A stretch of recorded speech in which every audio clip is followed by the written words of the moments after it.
So here's a question for you. When you are getting people to opt into your email list, should you ask only for their email, or should you ask for their name too? What's your answer? Put that in the comments. I'd love to hear what you say. So here's the thing. You get very mixed opinions on this, especially over time, and it depends on the industry and everything else. So the prevailing, quote, wisdom right at the moment is don't ask for their name, because every field you request in an email opt-in reduces conversion. Well, here's the problem with that. Even the test results that test this are not consistent. And the reason why, because I've actually done a meta study on this. I've gone out and looked at all the different studies, not all, but a bunch of different studies, like 20 different studies have been done on this. And very rarely are they actually testing just the addition of the name, of the word name. Okay. Most of the time they're testing things like, what's your household size? What's your income? All those other kinds of things like that. And when you do that, it is clear that you get a reduction in conversion. But just seeing that question of first name, email, or name, email, I don't see a lot of consistent studies coming out about that.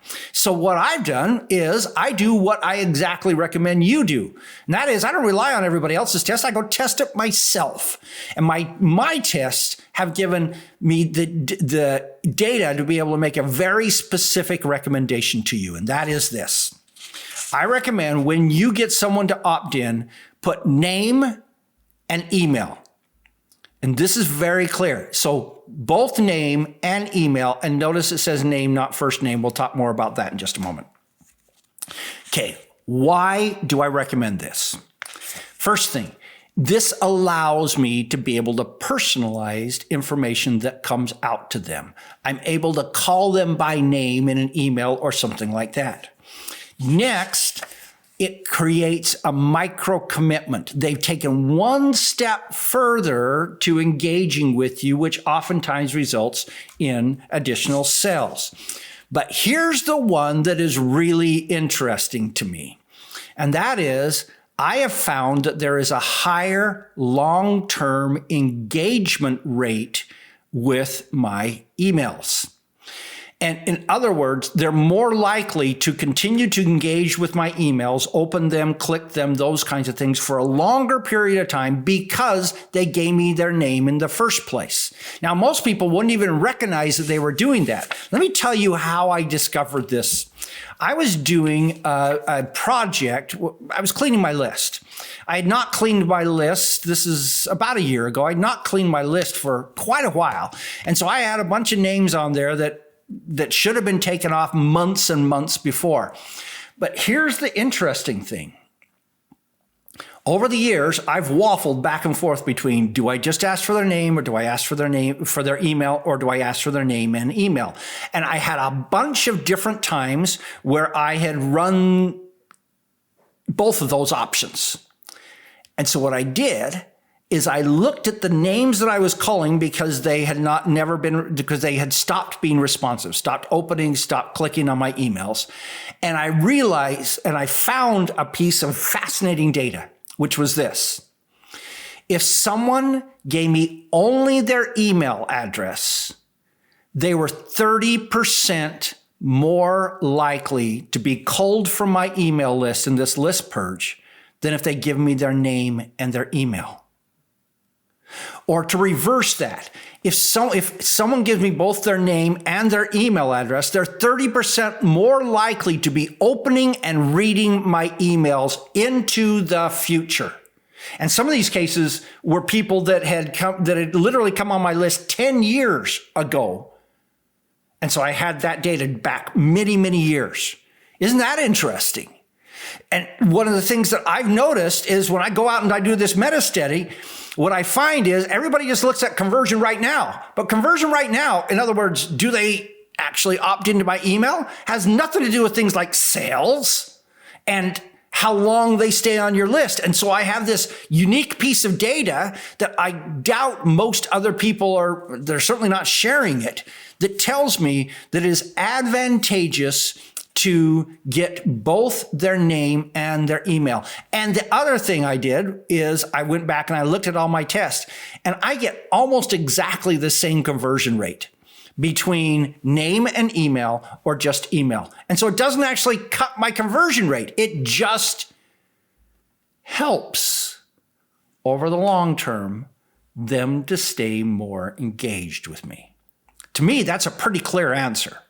Now, it may not be the same for you. It may not be the same in your categories or whatever, but I suggest you test this yourself. Now, there is another question that comes up when people hear this, is they go, well, in that case, should I just add some more fields? Would that help? So one of the things that happens is that, especially people who are working B2B, business to business, oftentimes when they know they're going to have to get somebody on the phone and physically talk to somebody in the future, they want to be able to further define whether this is going to be a good potential customer for them before they do that. And so they'll oftentimes add additional questions, things like, what's your phone number? How many employees do you have? What were your sales or income last year?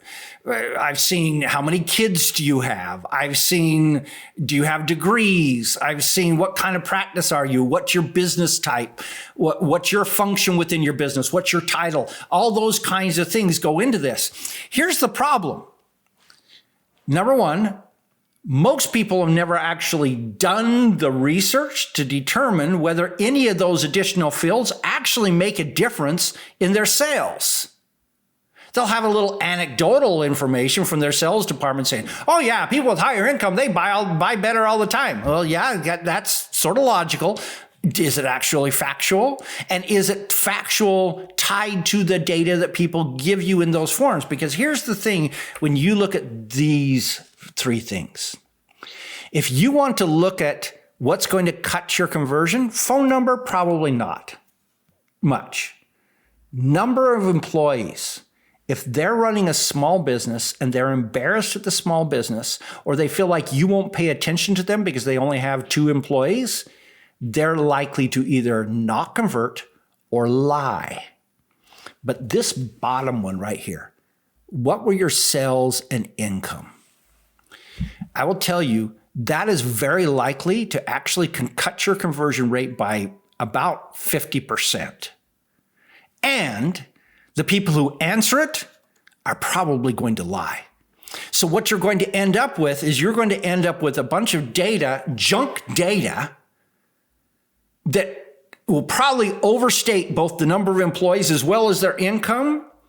And why in the world would you want to fill your database up with inaccurate lies that they did to try to get you to talk to them?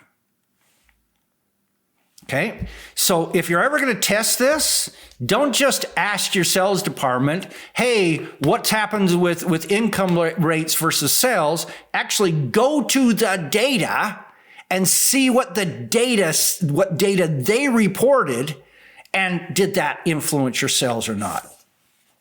So when you look at this question of should I add more fields or not, each field added reduces conversions across this meta study of looking at 20 different studies done by HubSpot and a bunch of different companies, okay? And what we find is each field added other than name and email tends to reduce conversions.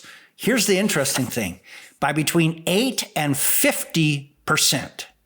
So let's just imagine for a moment that you're getting 15% conversion rate when someone comes to that form and fills it out to get this free thing, okay?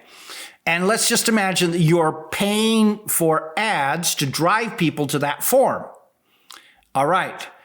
If addition of the field, what was your income last year, or what were your sales last year, cuts your conversion rate by 50%, that means your conversion rate on that form will go from 15% to 7.5%. Now, if you look at it another way, if I'm paying for traffic to come to that form, what will happen is when my conversion rate goes from 15 to 7.5%, the amount I'm paying per lead just doubled. And the real question is this: Is that piece of data, which is probably a lie, is that piece of data really worth doubling the cost of getting a lead? It probably is not worth it. So my recommendation, name and email, that's it.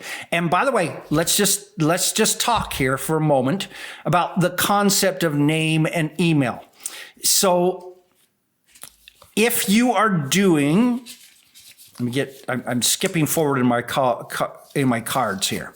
So I'm going to give you a hint. This is actually hint number 2, because in a minute you're going to get hint number 1. But I started talking, so I got to continue it. That is, don't ask them for their first name. Ask them for their name. Now, some people ask for first name, last name, adding a second field, and then email. So they're actually asking for 3 fields from somebody. That will cut your conversion. If you just ask them for their name, what's going to happen is that some percentage of them are going to give their full name. In fact, in my studies, about 60% of everybody give their full name. But the people who don't just give their first name, that's fine. I can personalize based upon first name. And then what you do is you ask your email ESP, your email provider, how to handle that result. In my case, I put it into a name field, and then I parse it of first name, whatever text, and then a space goes into first name, and then whatever comes after that space goes into a last name field. All right. Now, here's the other tip that I want to give you, which is this. If you really feel it's important to get multiple fields from people, all right, here's the way you do it. Get the opt-in with name and email. Then, a few emails later, send them to a survey where you ask them that other information along with some other data. And then what you do is you append or add that data to their record. That way you get that additional information, but you got the opt-in. You didn't hurt your conversion rate. You got that opt-in, and then you got the additional data later on when they're happy with you, they've started to trust you, and now they're willing to give you that additional data. And what ends up happening is every time, for everyone you've got that, you got yourself a bonus of that additional data. All right, so there you go. So my answers, number 1, ask for name and email. It's probably not going to cut your conversion. It probably will help your engagement over time.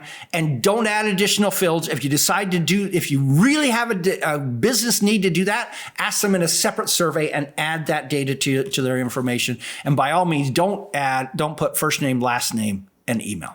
Okay. But as I said, the tests are not definitive on this across the board.